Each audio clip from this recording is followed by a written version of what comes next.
কিভাবে সবসময় সুখী থাকা যায় এবং সব যুদ্ধে কিভাবে জয়ী হওয়া যায়, গীতা আমাদেরকে সেই শিক্ষা দেয়। প্রতিদিন ঘুমানোর আগে এবং সকালবেলা ঘুম থেকে ওঠার পর গীতার এই অমূল্য শ্লোকগুলো এবং আজকে আমরা এই ভিডিওতে যা বলবো তা প্রতিদিন শুনলে আপনি সব সময় সুখী থাকতে পারবেন এবং জীবনের প্রতিদিনের যুদ্ধগুলোতে আপনি অনায়াসে বিজয়ী হতে পারবেন। গীতা আমাদের শিখায় সব সময় সুখী থাকা, কিভাবে সব সময় সুখী থাকা যায়, কিভাবে সব যুদ্ধে জয়ী হওয়া যায়। যখন কোনো প্রিয় মানুষ তোমাকে কষ্ট দেয়, তখন সেই কষ্টই তোমার চোখ খুলে দেয়। জীবনের কষ্টকর মুহূর্তগুলো তোমার অহংকার, তোমার দুর্বলতা দূর করে।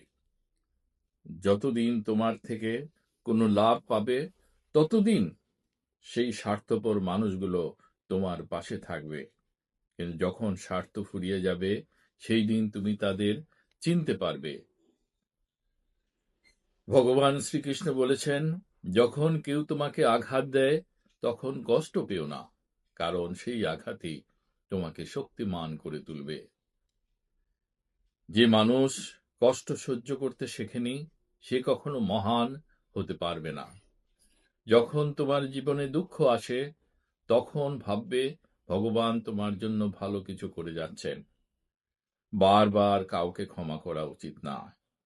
বারবার মানুষকে ক্ষমা করলে সে তোমাকে এটা দুর্বলতা মনে করবে এবং তোমার জীবন সে নষ্ট করে দিতে পারে।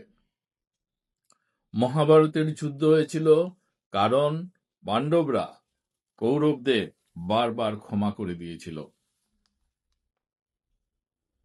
বারবার ক্ষমা করা মানে নিজের প্রতি অন্যায় করার জন্য মানুষকে আমন্ত্রণ করা। প্রতিদিন ঘুমানোর আগে এবং প্রতিদিন ঘুম থেকে ওঠার পর আপনারা আমার এই শ্লোকগুলো শুনবেন। গীতা আপনাদেরকে প্রতিদিনের যুদ্ধে জয়ী করবে, আপনাকে অনন্ত সুখ দেবে। আপনার জীবনের প্রতিদিনের যে প্রবলেমগুলো, সেই প্রবলেমগুলো সলভ করতে গীতার মতো উপযোগী গ্রন্থ আর কিছু নেই। বন্ধুগণ, আমার এই কথাগুলো, গীতার বলার কথাগুলো যদি আপনাদের ভালো লেগে থাকে, তাহলে একটা লাইক দেবেন এবং সাবস্ক্রাইব করে দেবেন, যাতে আরো আমরা প্রতিদিন আপনাদেরকে যে আরো নতুন নতুন গীতার শ্লোক আপনাদের বলবো, সেগুলো আপনাদের কাছে খুব দ্রুত পৌঁছে যায়। ভগবান শ্রীকৃষ্ণ আপনাদের সবার মঙ্গল করুন, এই কামনা করে আজকে আমাদের এই ভিডিও শেষ করছি।